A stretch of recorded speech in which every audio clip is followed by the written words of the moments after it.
back to the King Kong review series. Well, after taking a look at the many short films on the Super 8 format, it's time we check out a few more lengthy films on the Eighth Wonder. So for starters, let's take a look at a direct spoof of the original film from 1968 with Kring Krong. My god, does that sound incredibly racist?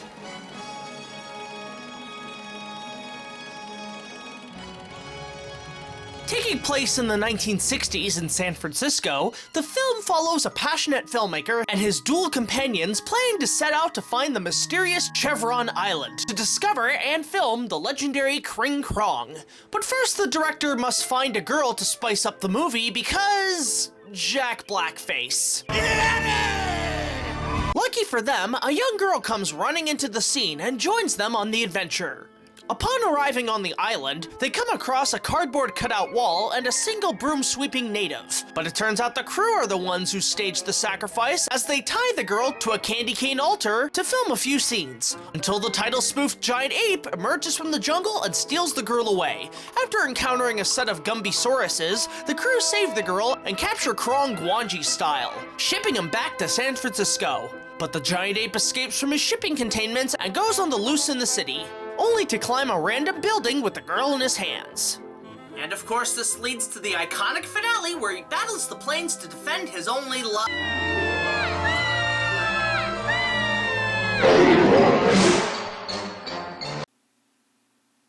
Well, that's a dark take on the story. I guess that's better than finding blood or remains? Unless he's gobbled her down completely. Okay, as much as this film has its weird moments, I gotta admit that it's a pretty ambitious and very funny recreation of the original film in the Super 8 era. For the 1960s, this film had a lot of production value. From the streets and setting of the city of San Francisco to the shipping docks and the vessel itself. I don't know how the hell they were able to get permission to film on the ships, but I'll give them major props for succeeding.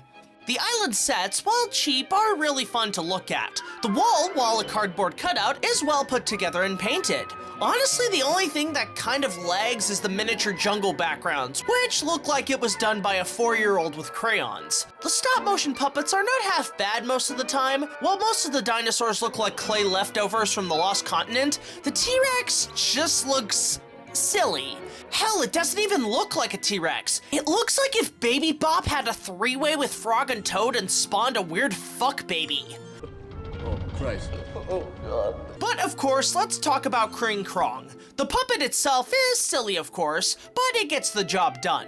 Even though it feels like it had limited movement, it still looks really nice. Although most of the time, it does this up and down movement like it's about to do an Eminem rap cover. The music, the moment. King Kong ain't got shit on me. Director Kirk Henderson did all the animation and filmed the movie during his junior college years. Observant viewers will also notice a flag at half-staff in the scene where the hunchback dirty old man attacks the girl on the docks. It turns out that Martin Luther King had just been assassinated that day during the shoot, which looking at the film now seems a little odd to think about the feeling of mood during that day of filming. Also, Kirk's mother sewed the fur around the Kong stop-motion puppet that he built, and most of the animation was on a set in the living room table until his parents made him move outside. This is why you can see the lighting change in some shots. Of course, the film is full of mistakes, but the cheesiness really adds to the charm. Cheesy?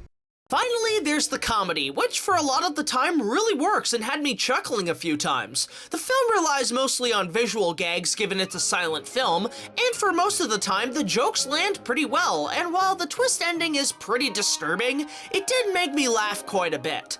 Although frankly, the third act feels like it was more on caffeine than when Stitch stomped around that miniature San Francisco.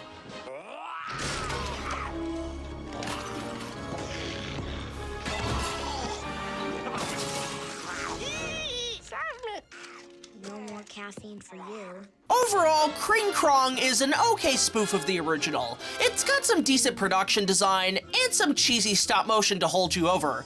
If I had to choose between Kring Krong or Queen Kong as the better spoof, they're about the same, honestly. Not in terms of bad, but in the way the jokes are presented.